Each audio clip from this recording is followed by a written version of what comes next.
Senator from Louisiana. Thank you, Mr. President. Mr. President, I want to talk a few minutes tonight about a couple of topics, only one if I run short of time, because I don't want to delay our vote. The first topic I'd like to talk about, I know it's very sensitive, is trade and tariffs. They have both been much in the news lately. There are really only two reasons why a country would impose a tariff. And every country in the world, to my knowledge, does have tariffs. But there are only two reasons for a country to impose a tariff. First, for national security. I think it's virtually unchallenged that China, if it could, would destroy the United States of America. Not the people of China, but the government of China.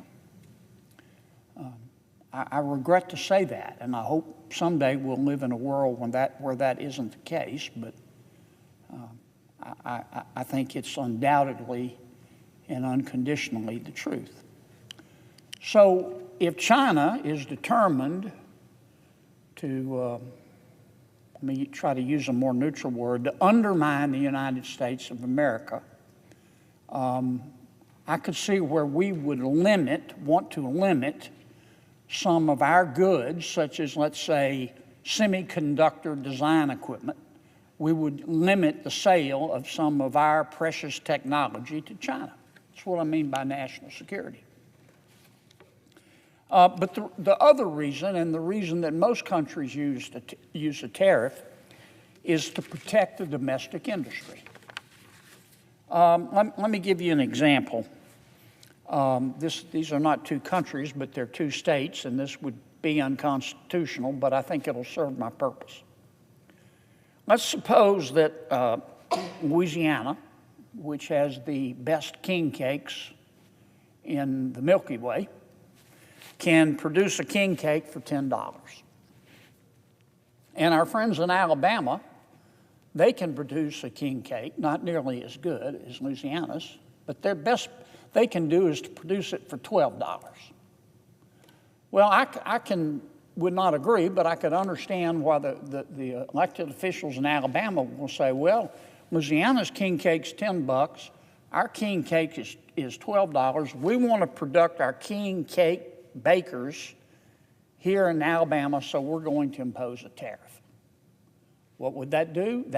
Let's suppose they impose a $4 tariff. So now the king cake, better king cake made in Louisiana, sold in Alabama would cost $14, and that would force people to buy the $12 Alabama king cake.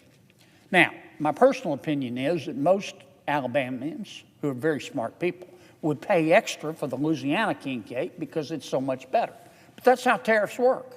If you have a domestic industry, like a king cake bakery, and you want to protect it from competition to allow it to grow and employ the people in that particular country, then you impose a tax, a tariff, on folks on the outside of your country who want to sell into your country. I want to say this unequivocally. Canada is one of my favorite countries in the world. And the American people and the people of Canada are friends. And I would like our economies to be friends. And I mean that. But lately we've been having a gentle disagreement. Some would say not so gentle, in terms of tariffs and trade and our economy. Canada and the United States of America do a lot of business with each other. In 2024, the United States sold to the people of Canada about $350 billion in goods. It's a lot of goods, $350 billion. Canada sold Canadian goods to the United States in the amount of $412 billion. So there's what we call a trade deficit of $63 billion. And then you drill a little deeper and you realize that the U.S. economy is 10 times bigger than the Canadian economy. And the population of the United States of America is 8 times bigger than the population of Canada. Canada has 41 million people. America has 340 million. So you step back for a second and you go, huh. Now, the United States is 8 times bigger, and our economy is 10 times larger than Canada's. But yet Canada is selling more of its goods into the United States than the United States is selling into Canada. Any fair-minded person would have to conclude, Mr. President, that it's because of tariffs. It's because the Canadian tariffs on American goods are higher than the American tariffs on Canadian goods. And that's what the dispute is all about. President Trump, who believes passionately in the virtue of tariffs, thinks that the tariffs ought to be equal, that there shouldn't be a trade deficit. Now, trade is very complicated, and I don't think that all trade deficits are bad. I'm also not saying that all trade deficits are good. Trade in the complex global economy today is very complex. But I see the president's point.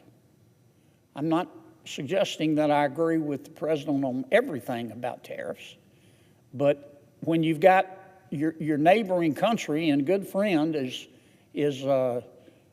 8 times smaller than you are, and in terms of population, it's 10 times smaller than you are, and your neighbor is selling $63 billion more in goods to you than you're selling to them, that seems kind of unfair.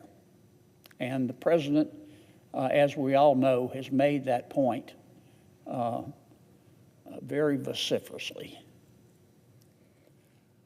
In response, the Canadian government, the new Prime Minister Carney, he's pretty much bowed up.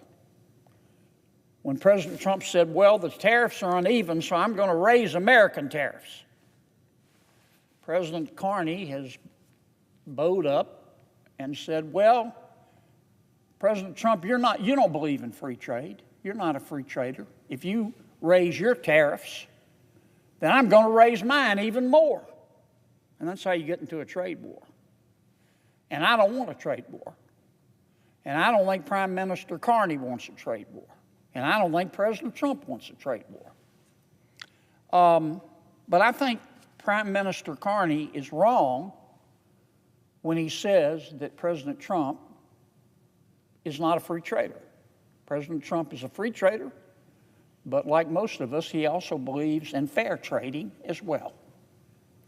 So here's my respectful, gentle challenge to Prime Minister Carney tonight.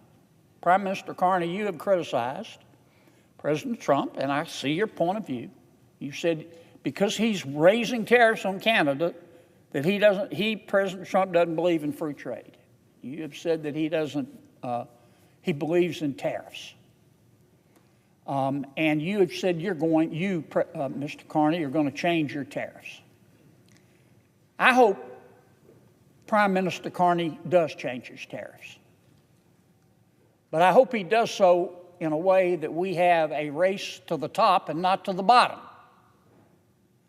Rather than the Prime Minister of Canada raising tariffs on the United States of America after the United States of America raises tariffs on Canada, which will cause us friends to have a trade war, I would respectfully suggest to the Prime Minister of Carney of Canada that he should reduce tariffs to zero. He should reduce all Canadian tariffs on United States goods to zero. and then turn to President Trump and say, I'm asking you to remove all tariffs on Canada as well. Now, if Prime Minister Carney believes in free trade, and I take him at his word that he does, and if President Trump believes in free trade, but fair trade, and I take him at his word that he does, then let's both go to zero. How much freer can trade be? How much fairer can trade be? Let's avoid a trade war. Let's let those good Canadian companies compete with good American companies in selling goods into the United States. And let's let those good American companies compete with those good Canadian companies in terms of selling goods into Canada. And may the best, cheapest product win. That's my respectful challenge to Prime Minister Carney tonight. If you think President Trump's being unfair and is not a free trader, then reduce your tariffs to zero. And ask President Trump to reduce our tariffs to zero on Canada. And let's go back to being friends again.